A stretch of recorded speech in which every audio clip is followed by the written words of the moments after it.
All right, we're going live. Yes. My light just went out, so let me charge this baby back up. And we're doing Sunday night KloobySnack time. And there's my light. Let there be light. All right, yeah. All right, here we go. KloobySnack time. It is Jeff and Abby coming to you with 46. And I know that we need to be brief tonight because you've been entertaining all week. Tell me about that for starters. Yeah, one of my best friends that I met my freshman year, his sophomore year, is here visiting, which is crazy because now it's again my freshman year and his sophomore year.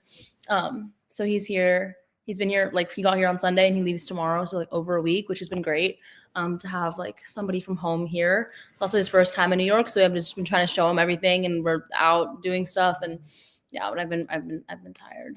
That's that. But he has so like tomorrow very early in the morning, and I'm gonna go somehow get him. I don't know how far along I'm coming to this trip to the airport, but get him somewhere and then come back and then sleep before my class. So, yeah. All right. Well, you're doing it. Well, normally what we would do is we'd invite everybody to come on in and join us live in studio if you want to join the conversation. But kind of tonight, you really don't want anybody to join because you want to get through it as quickly as possible. But then on the other hand, you really like what you had to say about tonight's KloobySnack. So, oh my God, all these conflicting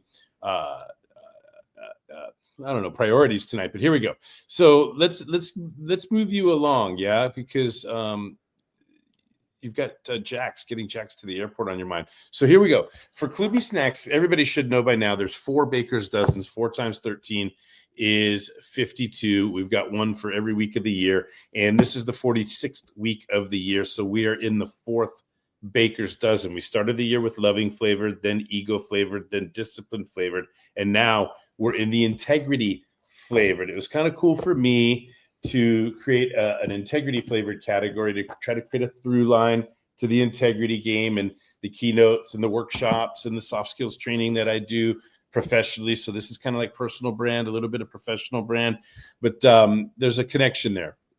And so we started off this section with the KloobySnack number 40, right? Behavior is the evidence of our integrity. And then number 41, honesty is a strategy, a lie is a tactic. Then 42, which I think is at the epicenter of the whole integrity thing, accountability will always feel like an attack when we are not ready to be 100% responsible for our own behavior. It's all about ego defense and how automatic all of that is, and on and on. Number 43, we are never guilty of ignorance, but we are always guilty when willfully ignorant. Number 44, critical thinking creates ideas. Strategic thinking makes them work. Nod to you, Abby, on the wordsmithing of that one from its original form to what it showed up as in the book. And then last week, never let the possibility of not achieving your goal prevent you from pursuing your goal. We talked about the value of setting the goal is to get you moving.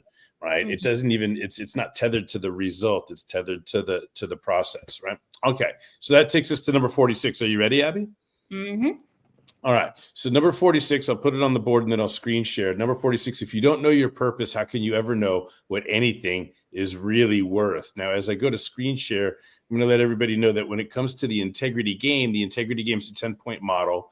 And each point on the model represents question sets. And so the integrity game is an invitation to answer these sets of questions and make sure your answers go together and then get to work actualizing your answers. So it's a Trojan horse into the accountability conversation is really kind of how I see it. And I only say that to say this, that purpose is at the very first point on the model. So that's where, this snack has a lot to do with it. It's interesting too, Abby, before you read your word for word, there's a KloobySnack that didn't make it into the book. That's one of the oldest and one of my favorite KloobySnacks. And it goes a little something like this. You can't build a mansion on top of quicksand, right? You've heard me say that before, I believe, right? You can't build a mansion on top of quicksand. So that's kind of similar to like, hey, it's if you don't know your purpose, then what are you doing? Everything else you're doing is what? It's built on what? Based on what? So this is kind of related to that notion of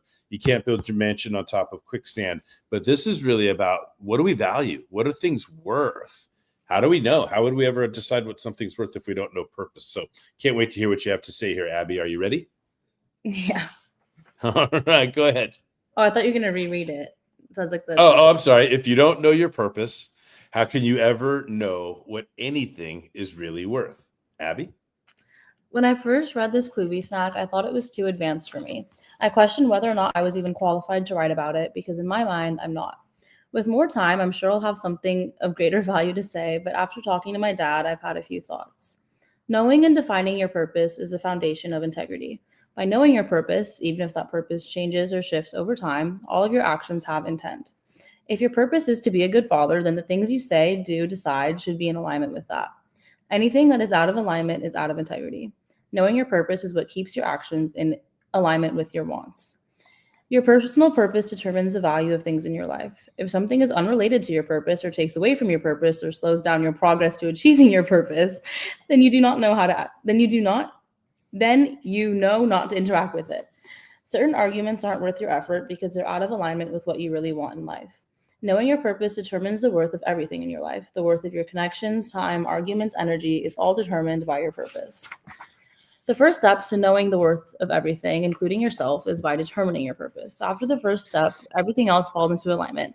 Luckily, I think I know of a personal professional growth coach who might be able to help you out with step one. Not with in there. Yeah. So cool. There it is. Yeah, and a little sneak peek to next week. Okay. Oh yeah, good one. All right, next week is gonna be fun. Well, listen, now I don't know. All right. I'm gonna ask this typical question. You let me know when you want to go and get moving to the airport. But you said you like what you wrote about this one. A lot of times we ask this question, would you write the same thing now that it's been over a year since you wrote that? And now that you've had these experiences under your belt, like what are your first time in New York as a host? You're still getting used to the city yourself, but then you got to be a host now as your friends come to visit. Super, super, super fun. I remember first year of college when T-Bone would come down and visit and stay for the weekend and the excitement to show people stuff. So anyway, how does that relate to what you wrote about today's snack? And if you write anything different or have any other thoughts to share? Yeah, I think that, well, one, what I initially liked about it was the fact that I like immediately acknowledged how I didn't know if I was like qualified to write about it, because it's not something that's like me at 17. I wasn't like, oh, I know what my purpose is. Like you know what I mean? But I like how I acknowledge that, but then also then continue to talk about how like what I do know about integrity and purpose and your actions being in alignment with, you know what I mean? All that I acknowledge how I know that from what I've learned from you. So I like how I did that. And I think that if I were to write about it now, I would kind of do the same thing, acknowledging how like I'm still like working on this one. But like, and then go into what I've learned from you, like the actual knowledge that has been passed down, but then like add more of my thoughts or what, like, I don't know if that's like an anecdote or what that is, but add like something of my experience, which I said that I would in the beginning. I said that I'm sure in some time I'll have something of more value to say. And I don't really know what that is yet, but I probably do. So. Well, I also thought there's something in there. Tell me how you're feeling about this. In what you wrote, there's a little bit of is the juice worth the squeeze? Or as my mom used to say to me, pick your battles wisely. She also used to say, do you want to be right or do you want to be happy? And I was like, darn it, why can't it both? And what she was really, and logically, it's true. You can be right and happy, but if you must be both right and happy, you're going to end up being unhappy a lot. You could end up being wrong a lot, like these things that she was trying to teach. But it seemed to me like there was a piece of that kind of wisdom in there for you last year. Like, wait a second, why argue about this? Why put my energy into this? Is this what I really want? In the moment, there's always an opportunity to be right about something or take a stand or make an argument, etc. But I felt that maybe you were starting to realize this whole notion of pick my battles wisely, not stay in my lane, but Michael Phelps never won a gold medal swimming in somebody else's lane. So how much energy am I going to put into these other things? Yeah. I don't, what do you feel about that? I think like at the time, and also like way more now, I've realized that a lot of the times when I am arguing or complaining or whatever, it's like I'm not even necessarily, sometimes like at the time I was definitely just arguing a lot of the time just so I could like prove a point and be right. But a lot of it was just like arguing just to argue or like to complain just to complain. It wasn't even like I'm hoping that something changes out of this. Like sometimes it just felt like not like it felt like good to just like be angry, but like I was arguing just to argue and like being like nitpicky with stuff and how it wasn't like, oh, I'm actually want any change from this. I'm not like asking anybody else for anything. I'm just like arguing to argue. And like it's just like a waste of energy, a waste of a lot. So, and I think I noticed that a lot with like between us, like not like necessarily when I was writing this, but prior to it, how like sometimes we would just like both be mad just to be mad. And it was like it had nothing to do with what we actually wanted. Like we wanted to like actually connect with each other, but we would just argue to argue and to be right. And I think that we've obviously gotten way better at like not doing that anymore. But yeah, there's a lot of just arguing just to argue, and it's like what like I'm still never gonna be like I'm working on it, but like when I'm upset, be like, oh, like why am I actually upset? Why am I doing this? It's really difficult to like take a step back and be like, okay, like what's my actual goal here? Like, is this actually like what I want to say and do and whatever? But I definitely now more than I used to, like after the fact, I'm like, why was I upset? Like what was my goal there? But I do know, and I am able to recognize that there was a lot of just arguing and talking back and all this stuff that was like waste of energy. We had many of long conversations, and I couldn't even tell you what they're about, just going back and forth for something that like I don't even know, like the smallest thing, and you just go back and forth just to be right and just to like push each other's buttons, which doesn't really happen anymore. So yeah. I mean, I want to believe that I was perhaps a little more tethered to purpose of like, hey, raise a daughter, be a good dad, connect, and it was tough. It was tough. It's easier now. Super cool. All right. I'm trying to think if there's anything else to ask. I don't know. Again, like I said, I want to be sensitive to your time, but I just thought I would take a second to bring up, just to make, as part of it, this is the PowerPoint, one of the slides. It's in PDF form from when I deliver the integrity game keynote. And, where we use the concept of structural integrity, like a building, bridge, or tunnel will collapse under pressure tests without structural integrity. So will individuals, teams, organizations, families. Without structural integrity, pressure tests could create collapse or damage, right? So the shoelaces here represent integrating the left side and right side, so the shoe could do what it's made to do, giving the shoe structural integrity. So this is just the metaphor that I use to introduce the 10 points on the model. And so purpose comes up right away in the pole position. And the integrity game, wants us to know what's the meaning of life, right? And then what's the meaning of our life? If we don't have answers to those questions, it's going to be hard to pinpoint a real true value for other things. It's going to be harder to make decisions. We might get blown around like a feather in the wind or a pawn in somebody else's game.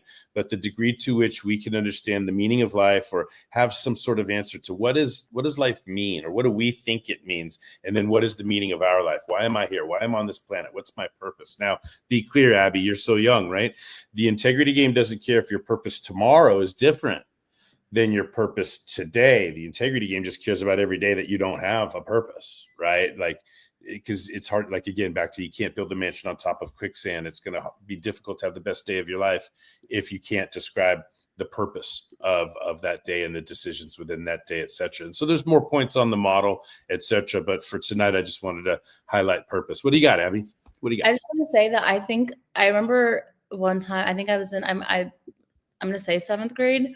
But I sat in the back of the room selling your books while you delivered like the integrity game keynote, and you were talking and asking people like what their purpose was and like what the meaning of life was and of the meaning of their life. And I remember being just like really scared and being like, am I supposed to know this? Am I supposed to like one day have an answer to this? Like, this is what like being a grown-up is. Like, I'm just like, no, the meaning I just like that like really freaked me out. But I think that it is comforting to know, like comforting and like, I don't really know the word, to know like it's not like a definite thing. It can just be like, what is my purpose today? What is my purpose right now? What's my purpose in the next 5 minutes? Yeah. So that was my thought. That I don't really have like a further thing to go with that. But I just remember being like sitting there, and I was wearing a pink sweater, and I just got my haircut the day before, and I was sitting there being like, am I supposed to like know this one day? Like, am I going to be asked this and have to raise my hand and like answer? Like, that like really scared me, thinking that I'm supposed to just have like one definite purpose. But I think it is comforting and like whatever to know that it can and like should change, and like you don't have to have your one sole thing that defines every action you've ever taken ever. So Yes, really yes. So nice. in the context of the integrity game, we want to make it easy and fun to look within. That's what KloobySnacks are doing too. We want to make it easy and fun to look within. These KloobySnacks that you've chosen, loving flavored, ego flavored, discipline flavored, integrity flavored, but the fun nature of the KloobySnack, the motivational quote, it's disarming, it's non-threatening, it's thought-provoking, it's an invitation rather than a statement or a judgment. We want to take the judgmental vibration out of words like integrity and accountability and self-reflection, etc. And like, you're so ahead of the game, Abby. You know, it's really wonderful to hear the story. Like, oh, I was in 7th grade and I was selling books, and I remember what I was thinking when you asked like this crowd of like 200 people, what's the meaning of life? What's the meaning of your life? What's the meaning of your business? What's the meaning of your career? Like, oh my God, is this what being an adult is all about? Well, talk about purpose. I mean, that's my purpose, is to send you off into adulthood as equipped as I can. And, you know, as many mistakes and failures as I reflect on, I'm pretty proud of who you are and what you're doing. And I'm so excited for you. It's just wonderful every week to come on and interact with you as we do, and see you evolve and grow. And it's kind of cool to look back a year ago and see how ahead of your time you were back then. But it's really still foundational to everything that you're doing now and everything that's in front of you moving forward. All right. So you got to get your buddy to the airport. We are here. Last call. Comments, questions, jokes, riddles, limericks, haikus, expressions of We gratitude. just Is there say anything else you want to say? the next time we do this, Mm-hmm. well, it'll be on like next Sunday night, but then that Monday I'm coming home. And then the next Sunday night after that, I will not be able to be on the call because I'll be in the air. I think. No, I won't. I'll be at the We'll airport. just do a special. We'll do a special time. Maybe we'll do a Thanksgiving edition, or Yeah. a Black Friday edition, or something like that. Who knows? Probably We'll on figure it Monday. out. We'll make an adjustment. But We've I had think to it's make great. a Also, couple of adjustments because of travel this year, but we're sprinting to the finish line. I mean, we're over the hump in terms of in this baker's dozen. We've got less in front of us than we have behind us, just in this section. Of course, 46 down and 6 more to go. It's amazing. It's crazy. Yeah, you've been great. This has been wonderful. And yeah, I don't have anything else to say, but for tonight, unless you do. No, I don't. All right. Well, that does it for another installment of KloobySnack Time, number 46. Just as a reminder, it was, if you don't know your purpose, how can you ever know what anything is really worth? All right. Thank you, Abby. Have a great week. Tell Jax we said hello, and can't wait to see you next week for another installment, number 47 next week. And I'll see you Monday. Well, you mean a week from Monday? Yeah, that's what I meant. Not tomorrow, Monday. Yeah. First things first. Whatever. Whatever. All right. You go be New Yorker, and I'll talk to you soon. Good night, everyone. Bye.